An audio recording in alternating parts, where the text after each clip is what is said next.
पति पत्नी की एक बड़ी सीख देने वाली कहानी। आज उठने में ज़रा से देर क्या हो गई, आप तो शिकायत करने मेरे मायके चले गए।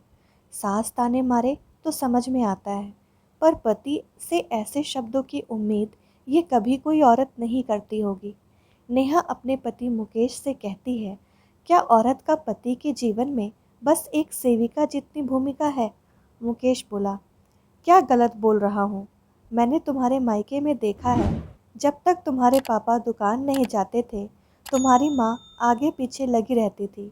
एक तुम हो कि घर के फालतू के काम में इतनी व्यस्त हो जाती हो कि तुम्हें ये भी ध्यान नहीं रहता कि पति के कपड़े में आयरन हुई है कि नहीं।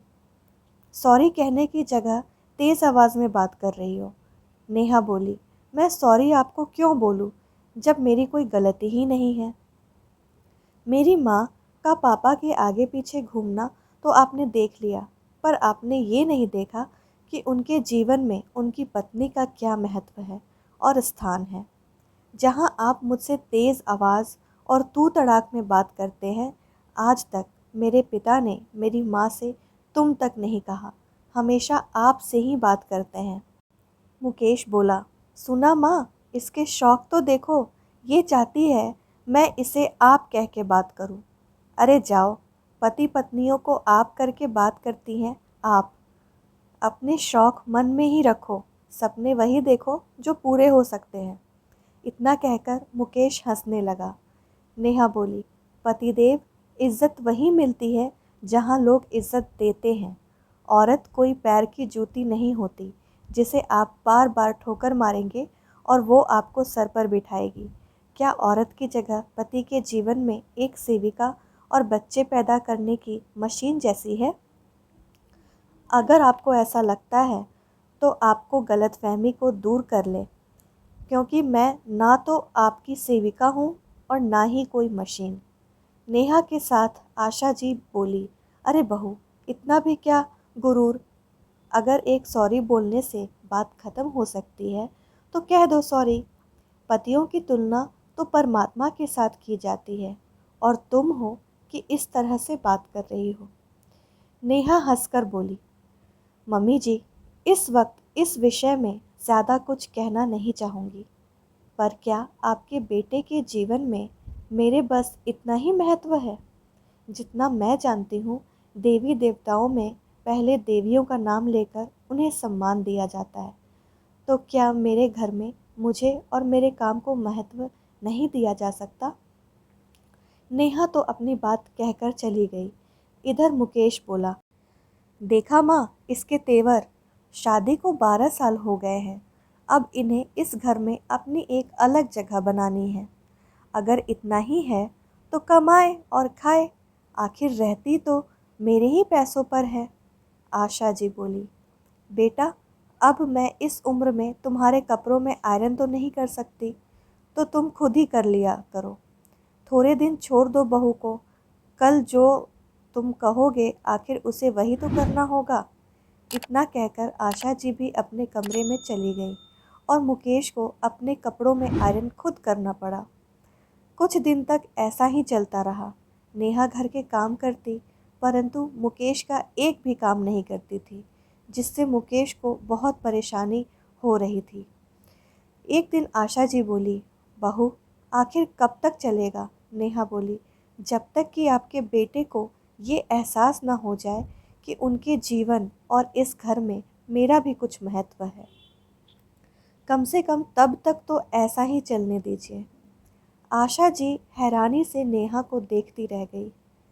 एक दिन दफ्तर में मुकेश का मित्र बोला, मुकेश भाई, लगता है भाभी जी नाराज़ हैं, तभी आप आजकल ढंग के कपड़े नहीं पहनते और ना ही टिफ़िन लाते हो। मुकेश को बहुत बुरा लगा। घर आकर उसने नेहा को सुनाते हुए माँ से कहा, माँ, पत्नी अपना कर्तव्य भले ही ना निभाए, परंतु पति अपनी कमाई से पूरा घर चलाकर अपना फ़र्ज़ निभाता है। नेहा को मुकेश की बातें बहुत चुभी, लेकिन उसने कुछ नहीं कहा। अगले दिन उसकी पड़ोसन वर्षा बातों बातों में बोली, भाभी, विज्ञान और गणित में आपकी पकड़ बहुत अच्छी है, तभी आपके दोनों बच्चों के अंक बहुत अच्छे आते हैं। आप किसी स्कूल में या फिर ट्यूशन क्लास क्यों नहीं शुरू करती? कमाई भी हो जाएगी और हमारा भी भला हो जाएगा। वहीं बैठी आशा जी बोली, वर्षा बेटा, मेरे मुकेश की कमाई कोई कम है? फिर बहू को ये सब करने की क्या ज़रूरत है? वर्षा बोली, चाची जी, मेरे कहने का वो मतलब नहीं था, और ये बात पैसों की नहीं है। आप भाभी के हुनर को कम मत आंको। अक्सर घर की औरतों को लोग महत्व नहीं देते हैं, जैसे घर की मुर्गी दाल बराबर। इतना कहकर वो हंसने लगी और थोड़ी देर बाद चली गई। वर्षा की कही बात नेहा के दिमाग में चल रही थी। आशा जी बोली, बहू, इसकी बातों में मत आना। बच्चों को पढ़ाने और 4 पैसे के चक्कर में कहीं अपने घर के लिए समय ना मिले, क्योंकि मैं इस उम्र में घर के काम नहीं कर सकती, पहले ही कह देती हूँ। इतना कहकर आशा जी भी चली गई। अगले महीने वर्षा की मदद से नेहा ने अपने गैराज में ट्यूशन शुरू किया। देखते ही देखते 10 से 15 बच्चों के 2-3 बैच बन गए। अच्छी खासी कमाई होने लगी और नेहा घर के काम भी वक्त पर कर लेती थी। इस बात से आशा जी और मुकेश बहुत नाराज़ थे। कुछ समय ऐसे ही चलता रहा। एक रोज़ मुकेश दफ्तर से थका हारा लौटकर जल्दी आया था। नेहा उस वक्त बच्चों को पढ़ा रही थी। उस रोज़ मुकेश को एहसास हुआ कि पहले जब वो दफ्तर से जल्दी या देर से आते थे, नेहा गर्मा गर्म चाय और नाश्ता देती थी और बदले में बस सम्मानजनक कुछ शब्द ही तो चाहती थी। रात में जब नेहा ने खाने की टेबल पर सबको बुलाया तो मुकेश ने खाने से इनकार कर दिया। आशा जी बोली, बहू, कहीं तुम्हारे महत्व के चक्कर में तुम्हारी गृहस्थी न बिगड़ जाए। नेहा बोली, मम्मी जी, तो क्या मैं गलत हूँ? क्या मेरा इस घर में और आपके बेटे के जीवन में कोई महत्व नहीं है? आशा जी बोली, बहू, एक बार बैठकर शांति से बात कर लो। कहीं ऐसा ना हो कि इन चीज़ों का प्रभाव तुम्हारे बच्चों पर पड़े। इतना कहकर आशा जी बच्चों को लेकर सोने चली गई। नेहा खाने की प्लेट लेकर कमरे में गई तो मुकेश ने खाने से इनकार कर दिया और कहा, जब तुम्हारे जीवन में मैं कोई मायने ही नहीं रखता और मेरी कोई जगह ही नहीं, तो खाना खाकर क्या करूँगा?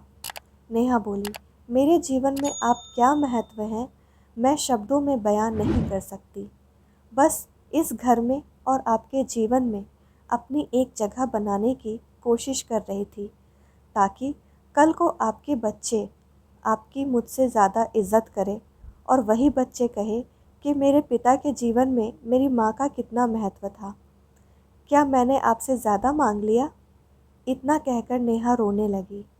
मुकेश नेहा का हाथ थाम कर बोला, मैं अपने व्यवहार को बदलने की पूरी कोशिश करूँगा। इन कुछ महीनों में मुझे समझ आ गया कि मेरे जीवन में तुम्हारा क्या महत्व है। अगर आदमी जीवन रूपी घर की छत है, तो उस घर की नींव एक औरत होती है। मैं अपनी सारी गलतियों के लिए माफ़ी मांगता हूँ। और नेहा ने भी बात को ख़त्म किया। अगले दिन से ही मुकेश अपने छोटे मोटे काम खुद करने लगा और नेहा को पूरा सहयोग करता था।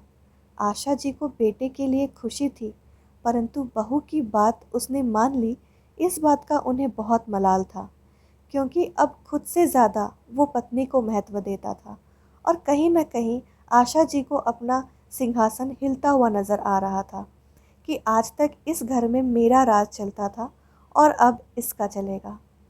दोस्तों, ये छोटी सी कहानी आप लोगों को कैसी लगी? कमेंट सेक्शन में हमें ज़रूर बताएं। पसंद आई हो तो वीडियो को लाइक, शेयर और चैनल को सब्सक्राइब करना ना भूलें। पूरा वीडियो देखने के लिए आपका बहुत बहुत धन्यवाद।